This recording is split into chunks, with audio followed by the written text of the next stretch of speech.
Buenos días para todos. El banquete de los holgazanes, así se llama la reflexión de hoy, una frase tomada precisamente del profeta Amós.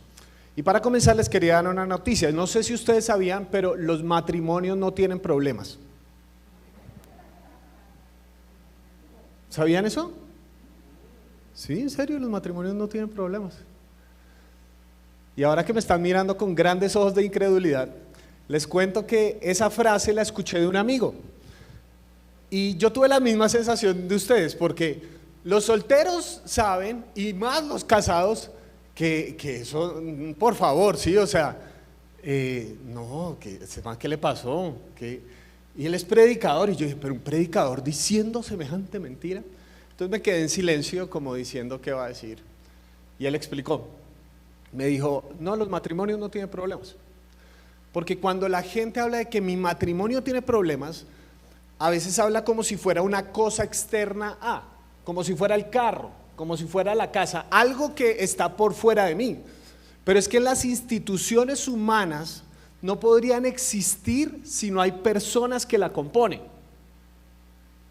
Los matrimonios no tienen problemas.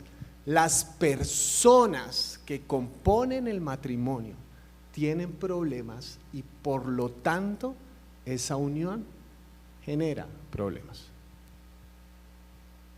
Buena, ¿no? Sí, él mantiene buena idea.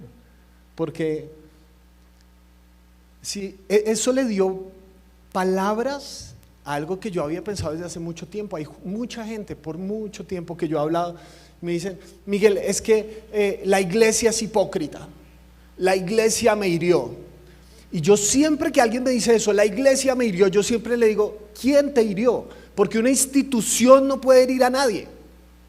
Son personas que componen una institución que hieren, y así pasan, podemos decir, el Estado es corrupto. ¿Quién dentro de la institución llamada Estado es corrupto? La sociedad está enferma. ¿Quiénes dentro de la sociedad está enferma? Me estoy explicando con lo que estoy diciendo, porque es muy fácil alejarnos de los problemas sociales pensando que son la responsabilidad de alguien más o de algo tan etéreo como una institución. Y precisamente algo de lo que habla Amós es que él habla directamente a personas que componen instituciones. Para que pensemos en dos cosas. Como país, todos nosotros tenemos una responsabilidad. Si la sociedad está enferma, es muy probable que nosotros que componemos esa sociedad estemos enfermos en mayor o menor medida. Es muy fácil criticar la corrupción de miles de millones de pesos que se robaron, pero hacer nuestras jugaditas con el policía cuando nos va a poner el parte. Y en segundo lugar, es muy importante esto para mí, y pues yo no sé si será el Señor o qué, pero he visto en las redes sociales, en medio de esta situación tan convulsionada en la que nos encontramos, donde la gente empieza a sacar versículos de aquí para allá, ¿sí o no? Entonces, los que están a favor de la revolución, entonces dicen, Jesús volcó las mesas, Jesús, el gran marxista, y cosas así por el estilo. Y otros que sacan versículos, Dios quita y pone reyes, y allá dijo Pablo que respetemos a las autoridades. Es muy interesante, que sí, debemos respetar a las autoridades. Sí, Dios pone y quita reyes, pero por cada rey había un profeta. Y cuando el rey se equivocaba, el profeta le decía, pilas. David tuvo a Natán, Saúl tuvo a Samuel. Y nos encontramos con este profeta Amós, que a los políticos de la época les dice, esta sociedad está enferma por varias razones. La primera de ellas es la indolencia. En Amós capítulo 6, versículos 3 al 8 dice lo siguiente: ustedes creen alejar el día de la desgracia, pero están acercando el imperio de la violencia. Ustedes que se acuestan en camas incrustadas de marfil, y se arrellanan en divanes, que comen corderos selectos y terneros engordados, que a la manera de David improvisan canciones al son de la cítara e inventan instrumentos musicales, que beben vino en tazones y se perfuman con las esencias más finas, sin afligirse por la ruina de José. Marcharán a la cabeza de los desterrados, y así terminará el banquete de los holgazanes. El Señor omnipotente jura por sí mismo, esto afirma el Señor Todopoderoso: yo detesto la arrogancia de Jacob, yo aborrezco sus fortalezas, por eso entregaré la ciudad al enemigo con todo lo que hay en ella. Para mí es muy claro, y si yo pudiera resumir lo que está diciéndole Amós a la clase política de esa época, lo pondría en esta frase: bienestar no es sinónimo de bondad. O si lo quieren de otra manera, estar bien no es sinónimo de hacer el bien. Porque a esta gente le está yendo bien. Yo no sé si usted tiene su cama incrustada en marfil, pero eso cuesta plata, muchísima plata. ¿Se imaginan ustedes todos los días poder seleccionar el tipo de carne, o si eres vegetariano, el tipo de vegetales que te vas a comer y decir: hoy tengo ganas de cordero a la plancha, hoy tengo ganas de cerdo agridulce, y se lo trae, mientras usted está en ese diván confortoso y delicioso? ¿Les iba bien? Claro, pero depende a quién le pregunten. Porque en esa época pasaba algo muy interesante. No es una época, según dicen los estudiosos, donde había plagas o donde había mucha escasez. Al contrario, les estaba yendo muy bien. La tierra estaba produciendo muchos frutos, les estaba yendo extraordinariamente bien. Pero algunos, los campesinos de esa época, cosechaban grandes cosechas, pero muchas de ellas a pérdidas. ¿Ustedes se imaginan eso? ¿Se imaginan una sociedad donde los campesinos estén cosechando, trabajando meses y tengan pérdidas, pero los que hacen negocios con sus cosechas tengan cada vez más dinero?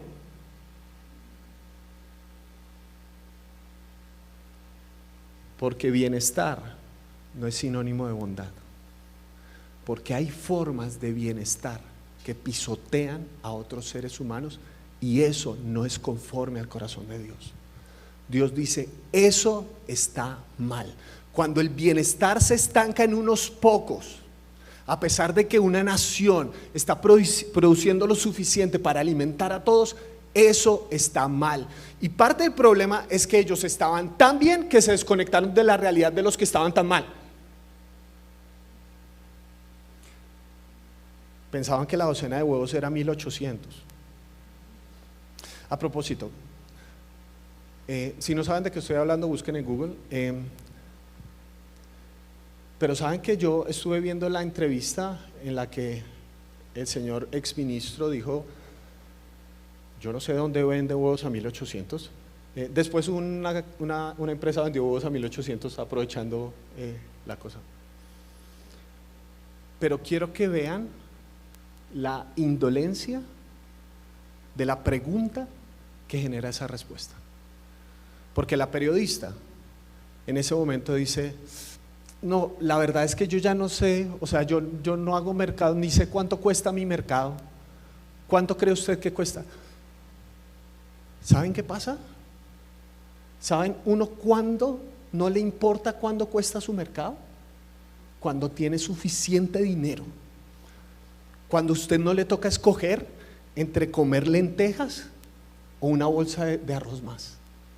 Cuando tiene tantos recursos que ni siquiera le importa cuánto se gasta. ¿Saben cómo se llama eso? Indolencia. Una desconexión de la realidad de la gente. Y entonces decimos: sí, esos políticos son terribles. Está mal cuando se roban la plata que debía ser para un hospital para tener una casa más grande. Claro que sí.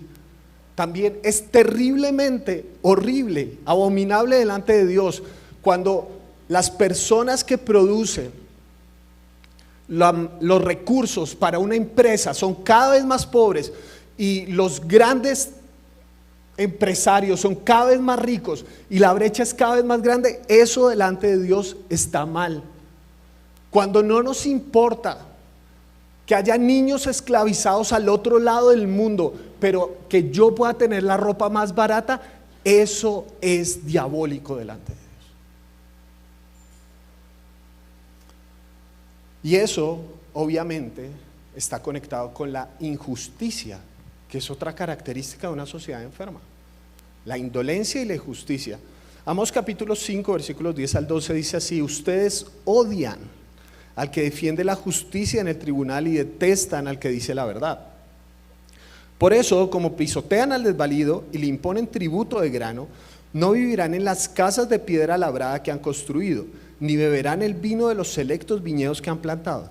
Yo sé cuán numerosos son sus delitos, cuán grandes sus pecados. Ustedes oprimen al justo, exigen soborno y en los tribunales atropellan al necesitado. Y más adelante en Amós capítulo 9 versículos 7 al 8 dice así: israelitas, ¿acaso ustedes no son para mí como los cusitas? ¿Acaso no saqué de Egipto a Israel, de Creta a los filisteos y de Kir a los sirios? Afirma el Señor.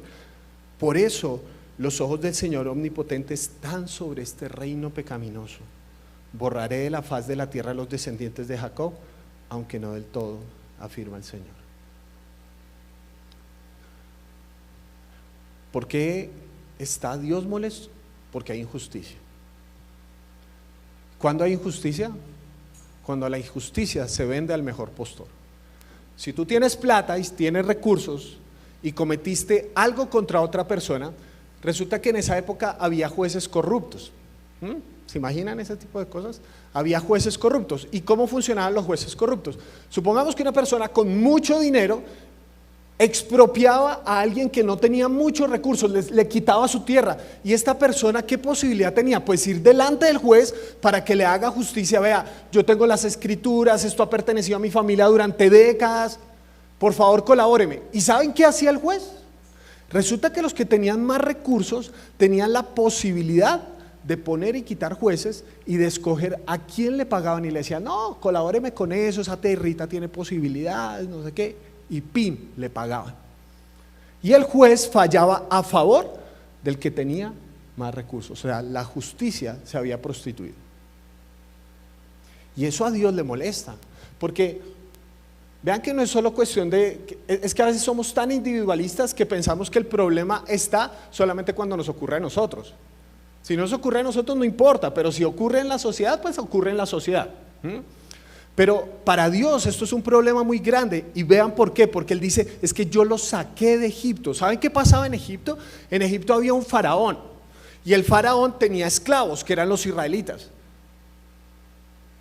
y él los oprimía todo el tiempo. Era absolutamente injusto. Los esclavos no tienen días de descanso. No dicen: hoy tengo ganas de irme a las playas. No existe eso. No hay prestaciones, cesantías. No hay nada de eso para los esclavos. Les imponen cargas, no les importa si se mueren en las calles, no les importan. Porque el faraón se creía Dios y él hacía las cosas según su voluntad. Pero Dios escucha el clamor de los necesitados y saca al pueblo de Israel de esa opresión. Sin disparar una sola arma, Israel vio derrotado al ejército más poderoso que la historia había conocido hasta ese momento. Fueron liberados. Y Dios les dijo: yo quiero que ahora ustedes sean una nación santa, una nación diferente, que cuando haya clamor del necesitado, ustedes lo escuchen. Vean lo que hacían los israelitas. Esto es muy interesante. Había un año que se llamaba el año del jubileo. ¿Quiénes aquí tienen deudas? Solo por saber. Listo, muy bien. Quienes no han levantado las manos, que el Señor los perdone por mentirosos. ¿Se imaginan? Cada 50 años se perdonaban todas las deudas.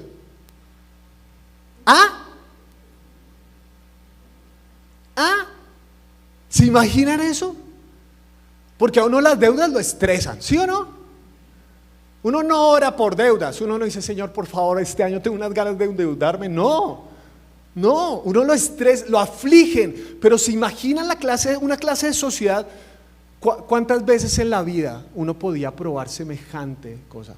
A lo sumo una vez. ¿Se imaginan un nuevo comienzo. ¿Se imaginan que una sociedad pudiera practicar semejante cosa? Pero los israelitas no lo practicaron. Israel salió de Egipto, pero Egipto no salió de Israel. Ellos siguieron viviendo como si fueran faraones. Tan pronto como tuvieron el poder en sus manos, se aprovecharon de los que estaban en mayor necesidad. Tan pronto como tuvieron una oportunidad, esta me la desquito, espérese que yo llegue arriba en la empresa y lleve lo suyo. Ser llamados pueblos de Dios no es una excusa para ser injustos. No es. Porque eso está arraigado en la incoherencia.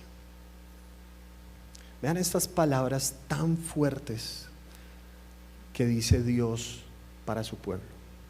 En Amós capítulo 5, versículos 21 al 24. Detesto y aborrezco sus fiestas religiosas. No me agradan sus cultos solemnes. Póngase a pensar en eso. ¿Se imagina que nos reuniéramos aquí y Dios dijera, qué asco? Aunque me traigan holocaustos y ofrendas de cereal, no los aceptaré, ni prestaré atención a los sacrificios de comunión de novillos cebados. Aleja de mí el bullicio de tus canciones, no quiero oír la música de tus cítaras, pero que fluya el derecho como las aguas y la justicia como arroyo inagotable. Los israelitas no tenían un problema de religión, ellos tenían religión, ellos practicaban religión, había fiestas, le componían canciones al Señor, se reunían cada semana, no tenían YouTube, pero aún así iban todo el tiempo, se conectaban y todo eso, pero se dieron cuenta que Dios dice, yo detesto eso. ¿Por qué? Porque si el reunirse les hace pensar que no importa cómo vivamos el resto de la semana, que no importa cómo tratemos a las personas que trabajan con nosotros, que no nos importe si hay gente que pasa hambre, que no nos importa si hay injusticia, si ustedes piensan que esto es una especie de placebo emocional para estar bien para la semana, yo detesto, dice Dios, yo detesto esa forma de entender la fe. Porque la fe no es una excusa para no ver la realidad, es ver la realidad con los ojos del Señor. Que nos duela lo que a Dios le duele, que nos indigne lo que a Dios le indigna.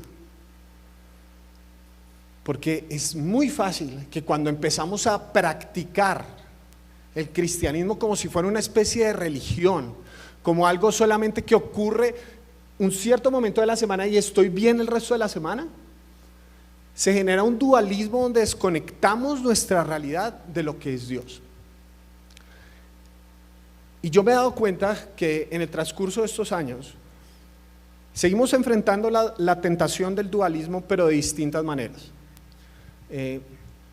Este año, en un mesecito, cumplo 35 años, por si me quieren regalar algo, pero ya creo que estoy en la crisis de mediana edad, ¿no es cierto? Ya soy población en riesgo. Sí. Ya fase 1, yo estoy a punto allá de reclamar y todo eso. Hace unos 20 años, 25 años, el dualismo dentro de los cristianos era un dualismo diferente al que es el día de hoy. Porque, yo me acuerdo, eso había conferencias de Apocalipsis, los últimos tiempos, Daniel, se vendieron libros de la Gran Babilonia y cosas por el estilo, que el 666, que llegaba el 2000 mijo y se acaba el mundo, ahí sí reinicia y vamos, que no compré cosas con códigos de barras, que eso sí se acuerdan de todo eso, o generaciones antiguas se acuerdan de eso, ¿no es cierto? Y entonces teníamos la idea de que ser cristiano era un tiquete para el cielo, nada más. O sea, que este mundo no importaba. Recuerda suscribirte para no perderte ningún video. Ahora vamos con el cierre del mensaje. Yo me acuerdo que una vez cuando como que había una especie de guerra, es que iba a decir, había una guerra en Palestina, no sé si se acuerdan de eso. Bueno, todo el tiempo había como una guerra muy muy fuerte allí en ese sector. Bueno, ya me acordé, fue cuando el 11 de septiembre, el 11 de septiembre y todo ese tipo de cosas terribles. Y yo me acuerdo que estaba con mi papá en el carro y él estaba escuchando un programa de radio, pues analizando semejante situación. Yo recuerdo 11 de septiembre de 2001, 8 de la mañana, yo estaba en la casa viendo cómo se derrumbaban las Torres Gemelas. Fue una de las cosas más impactantes para mí. El mundo cambió en muchos sentidos ese día. Entonces estaban haciendo un análisis en el programa de radio y llama una persona, me acuerdo.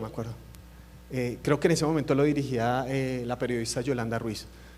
Buenas, queremos saber cuál es su opinión sobre este hecho. Y dice, yo soy hijo de Dios y quiero decirle algo, cosas peores vienen, dice la Biblia. No se esperance en nada porque este mundo va a ser consumido por el fuego. Amén. ¡Qué belleza! ¿No? Entonces, yo noté en ese momento que estábamos pensando tanto en el cielo que nos desconectamos de la tierra. ¿Qué importaba lo que pasaba aquí? ¿Qué importaba la contaminación? ¿Para qué? Si igual va a haber un nuevo cielo y una nueva tierra, ¿sí o no? Eso tratémosla como sea. Nos vamos a morir y nos vamos para el cielo, ¿sí o no? Esa clase de dualismo, pero ahorita es diferente, porque ustedes se dan cuenta que quienes están al frente de este tipo de campañas de cuidar nuestro medio, de las campañas de conciencia social y todo eso, son la mayoría jóvenes, muchos de ellos cristianos. Pero me doy cuenta que existe la tentación del dualismo en otra dimensión, y es meter a Dios en una especie de cuarto privado. O sea, Dios me sirves para esto, pero esta parte yo la manejo de mi manera. Señor, me sirves para que me vaya bien en tal cosa y tal otra, pero mi sexualidad, mi dinero, mi economía, todas las cosas de mi empresa y todo eso, yo lo manejo a mi manera. Tenemos un Dios a nuestra imagen y nuestra semejanza. Señor, yo ya te cumplí yendo al grupo tal hora, ¿por qué no? Y en lugar de leer la vida con los ojos de Dios, simplemente ponemos a Dios en partes de nuestra vida. Y eso irremediablemente lleva a la incoherencia. Espero que a estas alturas, como me pasó a mí cuando leíamos, yo diga, bueno, ¿y qué? O sea, pues ya le pegué a las 3. ¿Cómo hacemos entonces? Ya está el diagnóstico. ¿Cuáles son las soluciones? Primero, acción. Amós capítulo 5, versículos 14 y 15. Busquen el bien y no el mal y vivirán. Y así estará con ustedes el Señor Dios Todopoderoso, tal como ustedes lo afirman. Odien el mal y amen el bien. Hagan que impere la justicia en los tribunales. Tal vez así el Señor, el Dios Todopoderoso, tenga compasión del remanente de José. Ahí está clarito. ¿Se dieron cuenta de los verbos? Busquen, odien, amen. El odio y el amor no es simplemente un sentimiento, es una decisión. Por eso Dios no lo podría mandar si fuera simplemente un sentimiento. Es una decisión. Y vean que no dice algunos males o algunos bienes. Odien el mal y amen el bien. Porque necesitamos dejar de sentirnos cómodos con ciertos pecados. Cuando hablamos de pecados morales, ahí está la iglesia, ¿sí o no? Uy, no, terrible, ¿cómo es? La perversión. Nos duelen los pecados morales, pero no nos duelen los pecados sociales.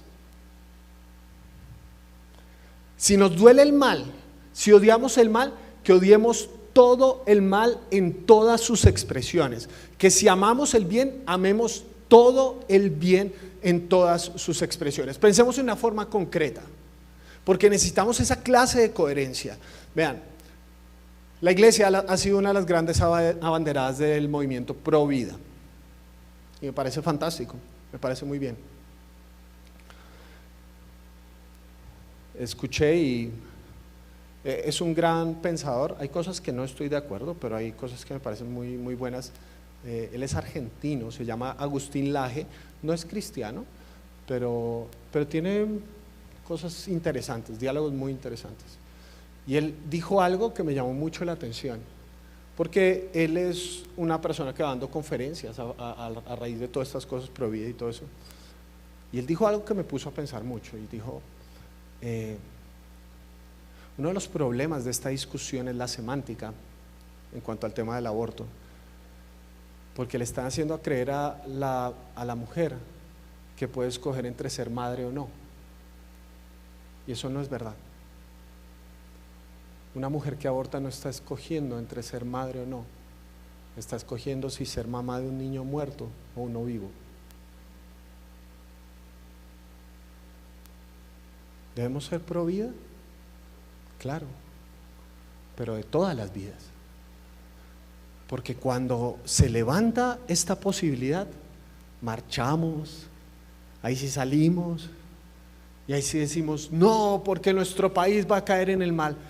¿Y qué pasa con todos los niños que ya nacieron y por décadas, por el abandono y la corrupción en La Guajira, en el Chocó y en tantos lugares en nuestro país, están muriendo de hambre? ¿Sabe? El DANE hizo un estudio por el tema de pandemia y dice que el 42% de los hogares en Colombia son pobres.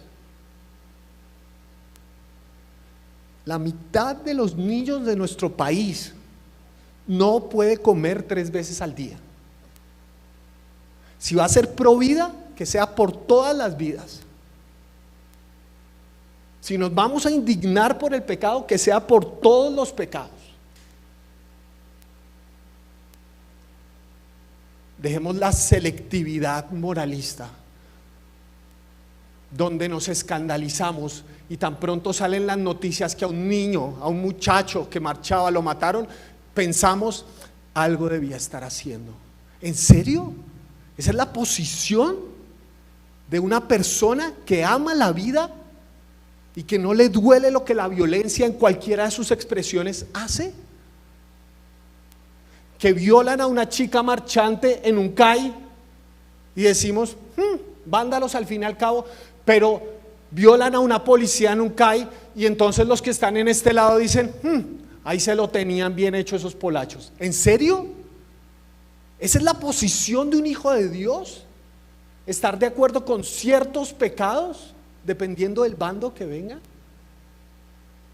Odien el mal y amen el bien. Acción, intercesión en segundo lugar. Amós capítulo 7 versículos 1 al 3 dice: el Señor omnipotente me mostró esta visión. Empezaba a crecer la hierba después de la siega que corresponde al rey, y vi al Señor preparando enjambres de langostas.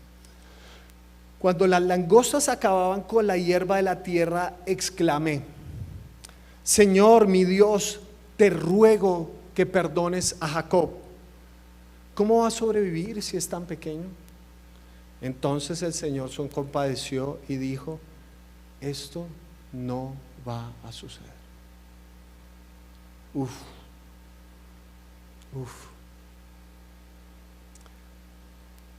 Me hizo acordar de Abraham. ¿Se acuerdan de Abraham cuando Dios dice que va a juzgar a Sodoma y a Gomorra?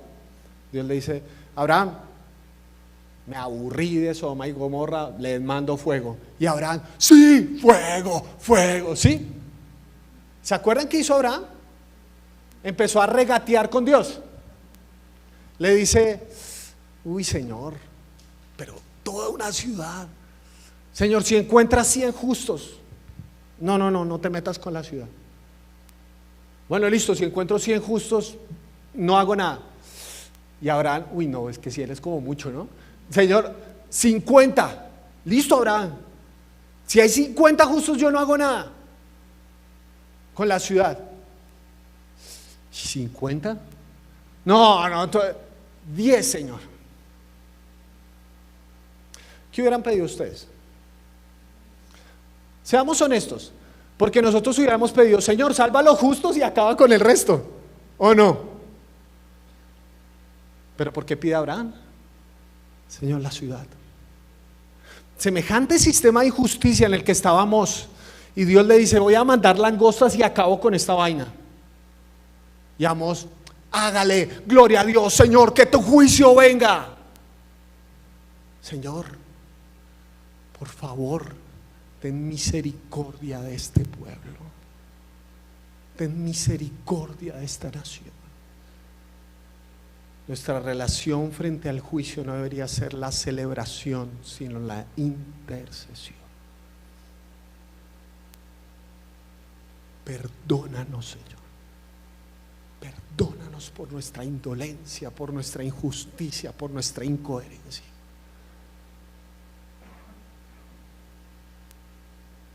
No debería ser, se lo tenían bien buscado, no, perdónanos, Señor.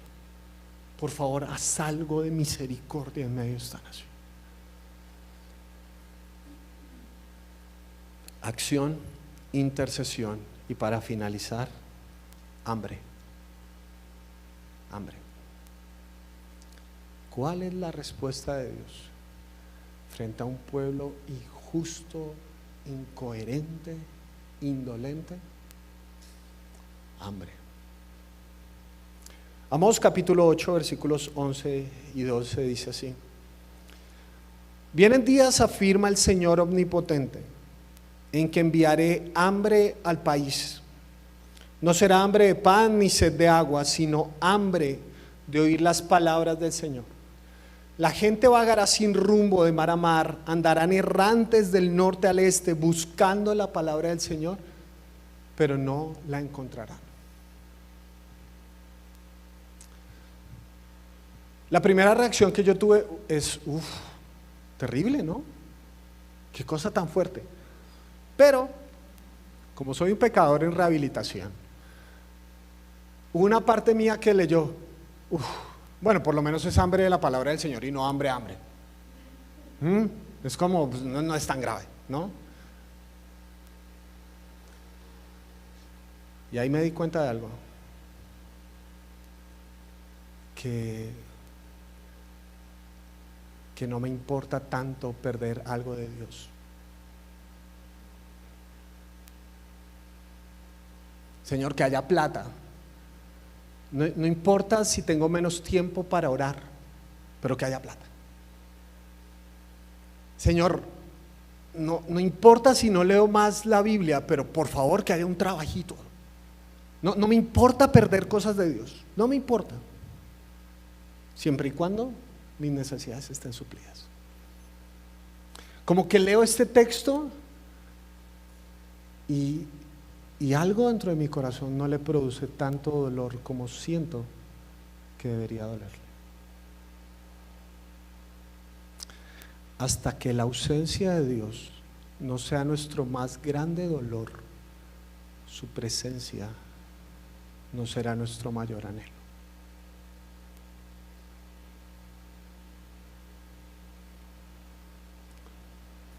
Si Dios es simplemente un camafeo decorativo que utilizamos según la conveniencia, pero no es nuestra vida, ¿qué importa?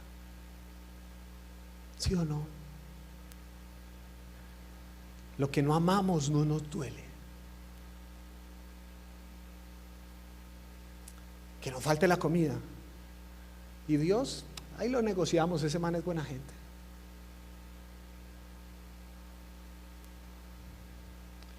Y yo le pedí al Señor, Señor, dame un dolor por tu ausencia. Que yo no pueda pasar por la vida como si nada, si tú estás a mi lado, no. Así como la intercesión me hizo pensar en Abraham, esta situación me hizo pensar en Sansón. ¿Se acuerdan cuando Sansón se metió con Dalila? porque hay mujeres malas, se metió con Dalila y empezó este jueguito, ¿no es cierto?, de jugar con el fuego. Sansón, ¿cuál es el poder de tu fuerza? Y Sansón dice, no, si me das unas trenzas medio rasta, así. Y tin, ¿sabe qué hace la vieja? Le ata las trenzas medio rasta y todo eso. Sansón, los filisteos sobre ti. Y él se levanta y, no me dijiste la verdad. Y le arma una pataleta y todas esas cosas, y le da cantaleta. En esa época las mujeres daban cantaleta. Entonces, ay no, terrible Sansón, no sé qué. ¿Cuál es la verdad del poder de tu fuerza? No, si atas mis cabellos a un telar, entonces se me quitará la fuerza. ¿Y sabe qué hace ella? Le ata los cabellos a un telar. Vean, a esas alturas yo digo, Sansón sí es bruto, mano. O sea, le dice cómo es el secreto de su fuerza y la vieja le está haciendo todo así. 3 veces, y a la cuarta dice que lo desesperaba tanto que el man le dice, le abre su corazón y le dice, ¿sabes qué? Si me cortan el cabello, fin de la historia. Y ahí ella se dio cuenta que era verdad. Y lo rapa, el man no se despierta, no sé cómo pasa eso. Lo rapan. Y dice una vez más ella, Sansón, los filisteos sobre ti. Y dice el texto bíblico que él se levantó pensando que se iba a librar como las veces anteriores. Pero, no se había dado cuenta que el Espíritu de Dios lo había abandonado. ¿Qué le tiene que pasar a uno para no darse cuenta que el Espíritu de Dios lo ha abandonado? Por favor. ¿Qué tiene que pasar en el corazón de una persona para que Dios se vaya y yo no me dé cuenta? ¿Qué clase de dureza he cosechado en mi vida? Que la ausencia de Dios, o más bien la presencia de Dios, es una especie de comodín.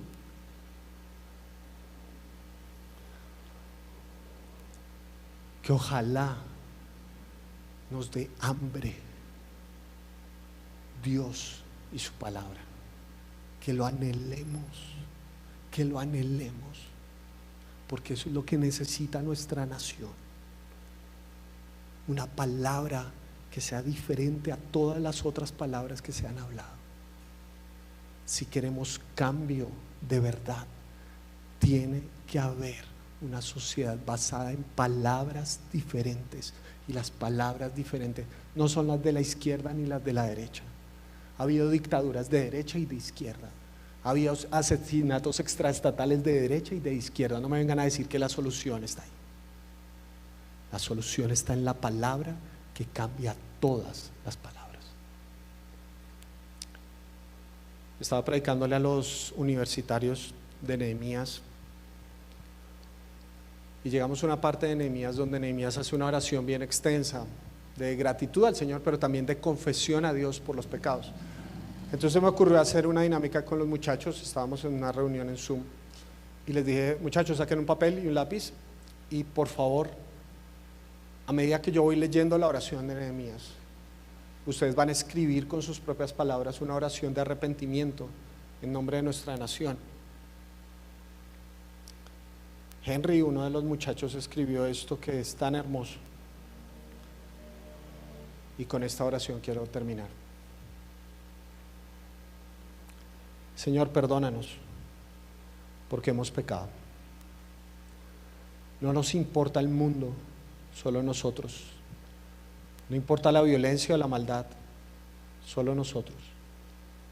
Creemos que la justicia va de la mano con la violencia, que si somos vivos somos los buenos, que ser vivos es lo correcto, que pisar al otro es lo común, que ignorar y aprovecharse del otro es lo cotidiano, que desconocer y odiar al otro es lo normal. Perdónanos porque no buscamos la justicia sino acceso a robar, a matar, a ser vivos y no bobos, porque ser bobo está mal. Pero nos olvidamos que todos somos bobos que nos creemos vivos, y que tú, siendo Él inteligente, no nos viste como bobos, sino como tus hijos. y salvaste a estos bobos que creen que aprovecharse del otro está bien, que pescar en río revuelto, matar, violar, engañar es de duros, que ser malo es ser bueno y berraco, y ser bueno es ser bobo y un fracasado. Perdón, Jesús, porque se nos olvidó que las cosas son al revés. Perdón, Jesús, porque hemos pecado, hemos sido unos verdaderos bobos. Amén. Nos ponemos de pie para despedir la reunión en oración.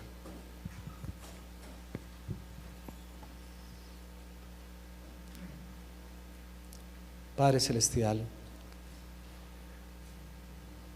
gracias por este tiempo juntos,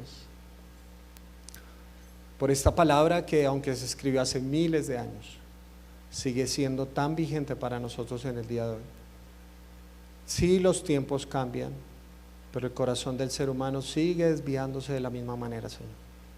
Nuestro corazón, mi corazón, se sigue desviando de la misma manera. Señor, que esta sensación que nos podemos estar llevando de hay algo que tiene que cambiar, Señor, que esa sensación nos acompañe, porque esa es la obra que hace tu Espíritu Santo, exhortarnos, hacernos pensar, reflexionar, y que esa reflexión nos lleve al cambio, a la acción, a vivir conforme a tu voluntad, Señor. Por favor, que dejemos esa mentalidad de estar aislados de la sociedad solo porque nos va bien a nosotros aquí, que no pensemos que la adoración ocurre de lunes a domingo 24/7.